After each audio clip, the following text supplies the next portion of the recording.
Veronica वेंडहॉल एक 14 साल की हाई स्कूल की छात्रा है जो एक रेबेलियस स्वभाव है। वह कभी भी अपने शिक्षकों की बात नहीं सुनती है और कक्षा में सबसे कम ग्रेड प्राप्त करती है। यहाँ तक उसके माता पिता भी उसकी हरकतों से तंग आ चुके हैं। हालांकि वेरोनिका उसकी परवाह नहीं करती थी। एक दिन उसे प्रिंसिपल के ऑफिस में बुलाया जाता है और उसके ग्रेड और बुरे रवैये के बारे में एक व्याख्यान भी देता है। वेरोनिका अभी भी ध्यान नहीं देती है और स्मार्ट एक्टिंग जारी रखती है, इसलिए प्रिंसिपल उसे अनिश्चित काल के लिए निलंबित कर देता है। अंत में वह माफी मांगने की कोशिश करती है लेकिन बहुत देर हो चुकी है। प्रिंसिपल अपना मन बना लिया है और बाद में अपने माता पिता द्वारा एक और व्याख्यान सत्र सुनना है। वे समझाते हैं कि कैसे वह पिछले वर्ष में पूरी तरह से बदल गई है। फिर वेरोनिका के पिता ने एक पैम्फलेट निकाला जो स्पॉइल्ड लड़कियों के लिए मिस जेनेविव स्कूल नाम की कुछ संस्था जो सामाजिक व्यवहारों में अंतर वाली लड़कियों को अनुशासित करने में माहिर है, स्कूल खराब लड़कियों को सीधा करने में एक विशेषज्ञ है। वेरोनिका एक लेती है पैम्फलेट को अच्छी तरह से देखती है और कहती है कि वह नहीं जाना चाहती है, लेकिन माता पिता उसे समझाते हैं कि उसके पास ज्यादा विकल्प नहीं है। अगले दिन वे अपनी बेटी को जेनेविव स्कूल छोड़ने के लिए ड्राइव करते हैं।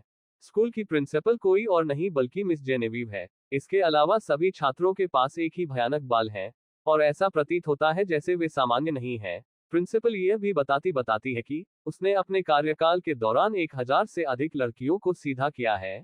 यहाँ कोई फर्क नहीं पड़ता कि वे कितने विद्रोही या अभिमानी हैं। मिस जेनेविव हमेशा उनकी मदद करने का एक तरीका ढूंढती है। इस बीच वेरोनिका की मां अंत में यह सवाल उठाती है कि स्कूल की सभी लड़कियों के बाल एक जैसे क्यों होते हैं। मिस जेनेविव जवाब देती है कि बाल कटवाना बस एक है उनकी यूनिफॉर्म की तरह है, जो सरलता, आज्ञाकारिता और ईमानदारी का प्रतीक है। तभी हेदर नाम की एक लड़की आती है और मिस जेनेविव उसे वेरोनिका के रूममेट के रूप में पेश करती है। थोड़ी देर के बाद वेरोनिका के माता पिता चले जाते हैं और हेदर उसे अपने कमरे में ले जाता है। यह एक अंधेरा और उदास दिखने वाला कमरा है जिसमें केवल 2 बेड, एक टेबल और एक अलार्म घड़ी होती है। वेरोनिका अपना सामान निकाल रही थी। हेदर मदद करने की पेशकश करता है लेकिन वेरोनिका को मना कर देती है। वह हीदा को ये नाटक बंद करने के लिए कहता है क्योंकि उनकी प्रिंसिपल अब यहाँ नहीं है, लेकिन हीदा का बताती है कि वह सिर्फ नियमों का पालन कर रही है और वह जारी रखेगी जब तक वो स्कूल परिसर के अंदर है। वेरोनिका अपने MP3 स्पीकर पर कुछ संगीत सुनकर आराम करना चाहती है, लेकिन इस बार भी हेदर उसे रोकती करती है। वह जल्दी से स्पीकर को बंद कर देती है और वेरोनिका को चेतावनी देती है कि यहाँ संगीत सख्त मना है। यह भी कहती है कि मिस्टर वेल्च जल्द ही तुम्हें एक नया हेयर कट दे देंगे। अगले दिन हेदर उठकर तैयार थी, पर वेरोनिका अभी भी सो रही है। वह अपने स्कूल की वर्दी में तैयार हो जाती है और कैंटीन में जाती है, जहाँ सभी लड़कियां अपने नाश्ते का आनंद ले रही हैं। और अजीब बात यह है कि उनमें से कोई भी चिल्ला और हंस नहीं रहा है, जैसे कि वे रोबोट हैं। इस बीच वेरोनिका कुछ खाने के लिए काउंटर पर जाती है। बाद में वो अपना क्लास में जाती है, जहां एक पुरुष इतिहास शिक्षक अतीत की विभिन्न घटनाओं की व्याख्या कर रहा है, जहां बच्चों ने अपने माता पिता की बात नहीं मानी और उन्हें दंडित किया गया। यह पता चला कि इस स्कूल में सभी कक्षाओं को भी ब्रेन वॉश करने के लिए डिजाइन किया गया है। वेरोनिका को जानकारी बहुत झूठी लगती है और डेविड को यह कहती है कि बच्चों को असभ्य होने का पूरा अधिकार है क्योंकि उनकी उम्र का उन्हें लापरवाह बनाता है। यह सुनकर पूरी कक्षा चौंक जाती है क्योंकि यह पहली बार है जब किसी ने अपने शिक्षक का खंडन किया है। हालांकि डेविड ने उन्हें यह कहते हुए शांत किया कि वेरोनिका जल्द ही कक्षा समाप्त होने से पहले विनम्र हो जाएगी। बाद में वेरोनिका के खेल के मैदान में इधर उधर भटकने के कुछ समय बाद ही मिस जेनेविव ने उसे अपने कार्यालय में बुलाती है और वहां पहुंचने पर उसने देखा कि एक नायक, मिस्टर वेल्च, उसका इंतजार कर रहे हैं। वह उसके सिर का माप लेना शुरू कर देता है और उसकी उम्र भी पूछता है जो कुछ है, और अगले दिन वेरोनिका के बाल काटने का वादा करता है। वेरोनिका को कुछ एहसास होना शुरू हो गया है कि इस स्कूल में कुछ तो अजीब है, इसलिए आधी रात को जब उसकी रूममेट सो रही होती है तो वह अपना सामान पैक करती है और स्कूल से भागने की तैयारी करती है।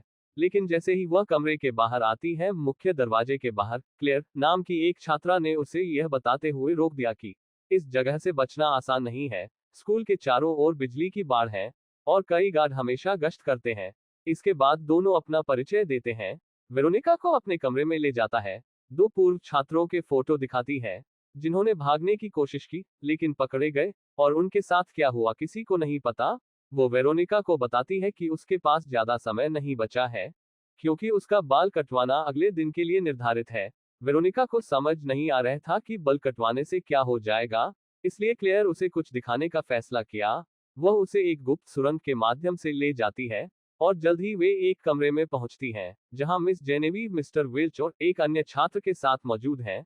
छात्र एक कुर्सी से बंधा हुआ है और वह रिहा होने के लिए कहती रहती है, लेकिन मिस जेनेविव वह कहती है कि चिंता मत करो मेरे बच्चे, आप कुछ ही समय में विनम्र हो जाओगे। उसके सिर पर अजीब हेलमेट है और थोड़ी देर के बाद उसे बाल कटवाना शुरू कर देता है और उसका व्यवहार भी बदल गया। वो लड़की जो कुछ मिनट पहले विद्रोही, घमंडी और असभ्य थी, अब शांत और विनम्र बन गई है। वेरोनिका और क्लेयर दूर से सब देख रही है। क्लेयर अंत में समझती है कि छात्रों को यहाँ कैसे सीधा किया जाता है। इस बीच क्लेयर ने बताया कि जब वह एक बच्ची थी तो स्टील की प्लेट उसके सिर में फ्रैक्चर के कारण लगाया गया था, जिसकी वजह से उस पर इस मशीन का असर नहीं हुआ था। यहाँ वेरोनिका एक विद्रोही की तरह सभी छात्रों को मुक्त करने का वादा करती है। बाद में वेरोनिका अपने बिस्तर पर लेटी हुई थी और अपने प्लान के बारे में सोच रही थी। इस बीच उसकी रूममेट हेदर आती है और कहती है कि यह रात के खाने का समय है, इसलिए उन्हें जाना चाहिए। हालांकि वेरोनिका का कोई मूड नहीं है, इसके बजाय वह अपने बचपन के दिनों के बारे में बात करना शुरू कर देती है, जहां वह खुश रहती थी और किसी बात की परवाह नहीं करती थी। हेदर से पूछती है कि एक बोरिंग और कंट्रोल्ड जीवन जीना क्या तुम्हें पसंद है, लेकिन हेदर को कुछ समझ में नहीं आ रहा है। इसके बावजूद वेरोनिका अपने रूममेट को एक गिफ्ट देने का फैसला करती है। वह अपने MP3 स्पीकर को बाहर निकालती है और उसे हेदर को सौंप देती है। स्पीकर पर एक बटन दबाते ही और एक पॉप गाना बजना शुरू हो जाता है। हीथर को उसके कानों में दर्द महसूस होता है, लेकिन थोड़ी देर बाद वह आश्चर्यजनक रूप से शांत हो जाती है और उसकी सभी यादों को वापस पा लेती है। उसे यह भी याद नहीं है कि वह इस स्कूल में कैसे आई थी। इससे वेरोनिका बहुत खुश हो जाती है, क्योंकि उसने आखिरकार छात्रों को ठीक करने के लिए एक एंटीडोट ढूंढ लिया है। अगले दिन वेरोनिका मिस जेनेविव के ऑफिस में जाती है और कहती है कि वह बाल कटवाने के लिए तैयार है, और वो मिस जेनेविव का अपमान करना शुरू कर देती है। उसी समय वह अपने रूममेट को अपनी योजना शुरू करने के लिए संकेत देती है। हिदर, जो वास्तव में मिस जेनेविव के ऑफिस में अपना स्पीकर लाती है और इसे माइक्रोफोन के ठीक बगल में रखती है, और वही पॉप सॉन्ग पहले बजाने लगती है। पहले तो सभी छात्र काफी तकलीफ हो रही थी, लेकिन जल्द ही सभी नॉर्मल हो जाती है। सभी लड़कियां खेल के मैदान पर बाहर आती हैं और सामान्य लड़कियों की तरह मस्ती करती हैं। वेरोनिका, हीथर और क्लेयर सहित सभी लड़कियां स्कूल के एग्जिट द्वार की ओर दौड़ते हैं और इस तरह मूवी यही खत्म होती है। जाने से पहले वीडियो को लाइक और चैनल को सब्सक्राइब करना न भूले।